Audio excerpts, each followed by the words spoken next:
No Brasil, existem mais de 2 milhões de pessoas com anorexia. A comida é inimiga de quem tem essa doença.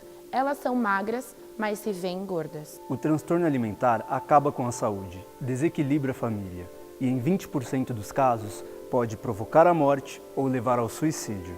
E tudo para ter um corpo perfeito. Mas o que é um corpo perfeito? O que significa se encaixar nos padrões estéticos sociais? Ilusões que têm deixado muita gente doente.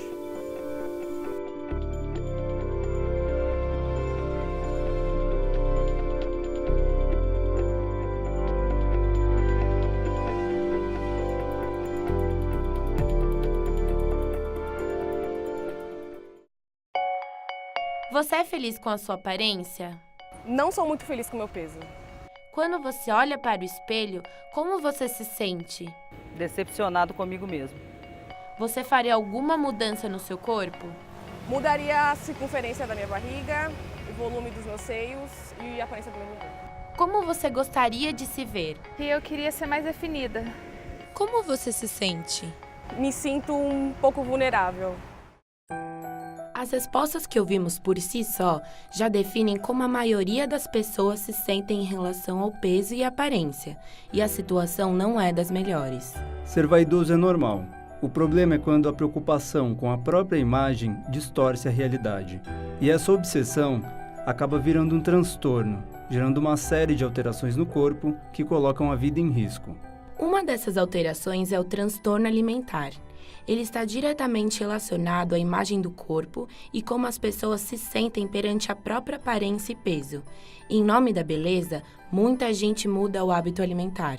O transtorno alimentar é um quadro em que a pessoa ou o paciente não tem uma boa relação com a comida, ou é um medo intenso de ganhar peso, ou uma culpa muito grande em comer, ou também isso começa a aparecer fisicamente, né? Então a pessoa tem uma perda de peso grave, ela tem uma distorção de imagem corporal, tudo isso é um quadro de transtorno alimentar. Segundo dados da Associação Americana de Psiquiatria, essa distorção atinge 1% da população mundial e os jovens são os principais alvos.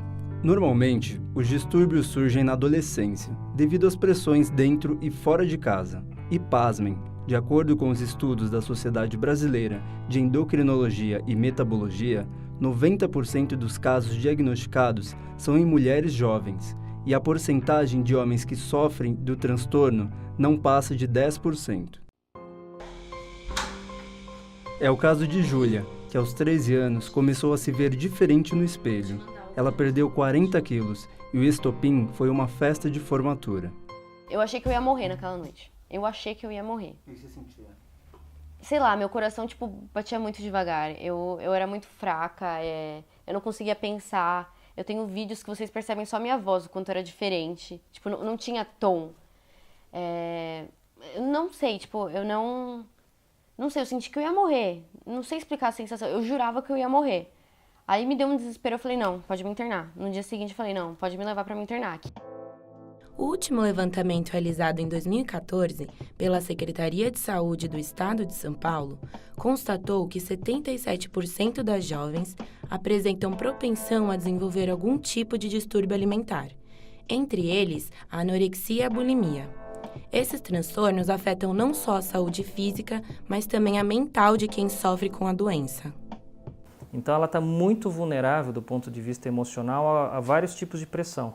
Então sejam pressões emocionais da vida comum que cada um pode ter, padrão familiar, né? Quer dizer, a dinâmica da família, as situações de estresse escolar, por exemplo, mudanças no próprio organismo, então aquela menininha que de repente está começando a engordar demais, ou que está começando a ter uma diferenciação do organismo com formas mais femininas, e aí essas fases de transição, quando elas não são muito bem lidadas psicologicamente, podem predispor essa menina a algum tipo de mudança do padrão de comportamento alimentar.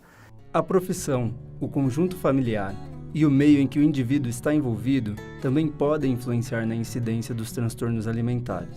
E hoje em dia, o padrão estético é confundido como um padrão de sucesso, de prosperidade.